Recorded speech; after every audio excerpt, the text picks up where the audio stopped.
नमस्कार दोस्तों, मैं अमित गुप्ता। आप देख रहे हैं जौनपुर अपडेट न्यूज। इस समय हमारे साथ मौजूद है वरिष्ठ पत्रकार राजेंद्र मिश्रा जी। हम उनसे बात करेंगे। आज अनुराग यादव का तारीख पड़ रहा था, उसमें क्या होने की उम्मीद है? मिश्रा जी, ये बताइए कि जो आज अनुराग यादव का तारीख पड़ रहा था, उसमें क्या होने की उम्मीद है आपको? क्योंकि लगातार तारीख पे तारीख बढ़ता जा रहा है। जी बिल्कुल, देखिए लोगों को एक उम्मीद थी अमित जी की आज जो है तारीख पड़ी हुई है और आज जो है कोई जीरा होगी, कोई बहस होगी और पहले नंबर पे फाइल भी लगी हुई है बहस के लिए, जो है कि आज पहले नंबर फाइल लगी कि आज बहस होनी है और बहस होने के बाद हो सकता है कि आदेश शायद सुरक्षित रख लिया जाए और या तो फिर आदेश आ भी सकता है। लेकिन जो ये पता चला है कि नहीं, बहस होने के बाद आदेश सुरक्षित रखा जाएगा और अगली डेट पे आदेश दिया जाएगा। तो अगली डेट तो ऐसे में पढ़नी ही है, वो होता है कि अगली डेट पढ़नी है। लेकिन आप भी जानते हैं कि परिवार जो है उम्मीद तोड़ चुका है कि हाँ तारीख पे तारीख ही मिल रही है, इसलिए परिवार का आज कोई दिखाई भी नहीं दे रहा है। और जहाँ तक सूत्रों से हमें जानकारी मिली है, संभवतः आज भी तारीख पड़ जाएगी और कोई जीरा बहस भी नहीं होगी। तो यही पता चल रहा है, यही लग रहा है मुझे कि कोई जीरा और कोई बहस संभवतः आज ना हो, लेकिन अगर हो जाती है तो बहुत अच्छी बात है। वैसे होना चाहिए, क्योंकि ये पूरा मामला आप देखिए किस तरह से सुर्खियों में बना हुआ है। पहले दिन से ही लोग यही मांग कर रहे हैं कि विवाद के उस जड़ को समाप्त कराया जाए, उस घर को गिराया जाए और उस पर बुलडोजर चलाया जाए। लेकिन 5 महीने का समय बीत जाता है और तहसील प्रशासन कोई कार्रवाई नहीं कर पाता है, अपनी ज़मीन को खाली नहीं करा पाता है। जबकि यहीं के राकत में देखिए एसडीएम न्यायालय से आदेश होता है और एक मिठाई वाले की जो मकान रहता है 2 मंजिला, उसको ढहा दिया जाता है। हालांकि 6 महीने उसको भी गिराने में समय लगे, लेकिन वो एक नॉर्मली किसी ने आवेदन किया था यहाँ सरकारी ज़मीन पे, उसके बाद कार्रवाई हो जाती। यहाँ तहसील प्रशासन ने खुद जो है नोटिस चस्पा की है कि यहाँ सरकारी ज़मीन है, लेकिन अभी तक कोई कार्रवाई नहीं हो रही है। तो ऐसे में लोगों को निराशा लग रही है। और आज देखिए, आज 7 तारीख है, आज भी लोगों को उम्मीदें हैं। आप भी यहाँ पे, हम भी यहाँ पे हैं। अब देखिए आज क्या कुछ निकल करके आता है तहसीलदार कोर्ट से।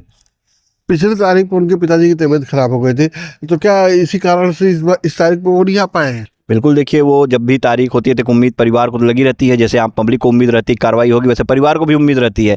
तो ऐसे में पिता जो हैं वो तो पहले ही दिन से, आप जान रहे जिस दिन से ये घटना हुई है, जिस बाप का बुढ़ापे का सहारा जो है वो चला गया, हाँ बुढ़ापे की लाठी उनकी जो थी वो चला गया, इकलौता बेटा था, तो उस बाप के ऊपर क्या गुजर सकती है ये हर कोई आसानी समझ सकता है। वो जब तारीख आती है तो वो जो है एकदम बेसुध से हो जाते हैं, डिप्रेशन में हो जाते हैं, क्योंकि उन्हें यही लगता है कि हाँ फिर से तारीख ही मिलेगी। और पिछली तारीख पर देखिए बहन अकेले आई हुई थी, स्वाति जो है, और इस तारीख पे अभी कोई नहीं दिख रहा है। तो हो सकता है कि पिता अस्वस्थ हों, अभी हमारी तो बात नहीं हुई सुबह से उनसे, लेकिन हो सकता है कि वो अस्वस्थ हों इसलिए न आए हों और बहन भी जो है अकेले के कारण न आई हो। लेकिन फिलहाल अभी चलेंगे तहसीलदार कोर्ट की तरफ, देखा जाएगा कि कोई आया है कि नहीं आया और क्या कुछ आज होता है। जी, आप एक वरिष्ठ पत्रकार हैं। पिछले तारीख पे वीरेंद्र यादव जो वहाँ के ग्राम प्रधान थे, उन्होंने ये कहा था कि हर तारीख पे हम पहुँचेंगे, और आज 7 तारीख को उन्होंने वादा भी किया था कि 7 तारीख को पहुँचेंगे। आज लेकिन वो भी नहीं दिख रहा है।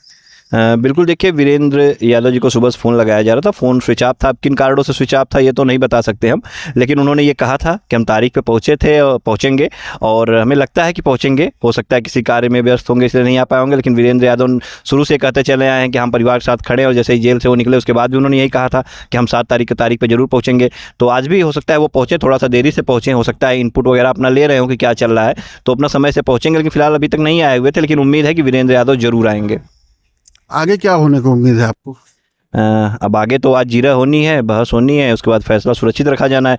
अब देखिए सुखी सुबह जो वक्ताओं से बात हुई तो उन्होंने भी कहा था कि हाँ जीरा करा देंगे। अब देखिए क्या होता है। अब ये तो भाई जब तहसीलदार बैठेंगे कोर्ट में और जीरा बहस, उसके बाद ही पता चलेगा क्या होता है।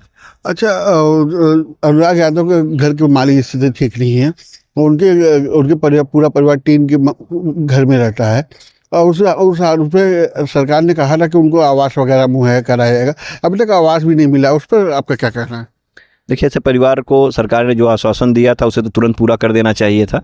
और चूँकि मुख्यमंत्री सहायता राशि जो है उनको आर्थिक मदद जो है 5 लाख की मिल गई थी, और मंत्री जी से भी हमने बात किया था गिरीश चंद्र यादव जी से कि आवास के लिए, तो उन्होंने बताया कि प्रोसेस में चल रहा है। और सीडीओ वगैरह से वो बात कर रहे थे कि कहाँ पे अभी अटका हुआ है। तो संभवतः उन्होंने उम्मीद जताई है कि हाँ ये आवास जो है वो परिवार को मिल जाएगा। और हम भी चूँकि प्रशासन भरोसे ही हैं कि जल्दी से जल्दी उस परिवार को आवास मिलेगा, क्योंकि इतनी गर्मी हो रही है। ऐसे गर्मी में आप भी जाते हैं और हम भी गए थे, देखे थे किस तरह से वो परिवार उसमें रह रहा होगा, इसको आप भी समझ सकते हैं। और अभी तो गर्मी शुरू हुई है, अभी तो अप्रैल मई जून की गर्मी बाकी है। तो ये ऐसे में अगर आवास उनको मिल जाता और बन जाता तो बहुत अच्छा होता। और प्रशासन ने कहा भी है कि हाँ मिलेगा, लेकिन कब मिलेगा ये भविष्य के गर्भ में है। आज के तहसीलदार कोर्ट में तहसीलदार बैठे हुए हैं? अभी तो फिलहाल नहीं बैठे हुए थे, समय हो रहा था बैठने का, और बैठेंगे तो क्या होता है, जीरा होती है, बहस होती है। क्योंकि एक नंबर पर शुरुआत में वो कुछ और फाइलों को सुनते हैं, 27-28 फाइल वो है, उसको देखेंगे केस को, उसके बाद जो इसका नंबर है। तो अब देखिए बैठते हैं कि नहीं बैठते हैं, जीरा होती है कि नहीं होती है, तो फिलहाल कुछ देर में पता ही चल जाएगा। जी बिल्कुल, हम बता दें, हमारे साथ वरिष्ठ पत्रकार राजन मिश्रा जी मौजूद थे, जिन्होंने बताया साफ तौर से कि आज अनुराग यादव की पेशी में क्या होना है। मिलते हैं नई खबरों पर नई वीडियो के साथ। जय हिंद, जय भारत।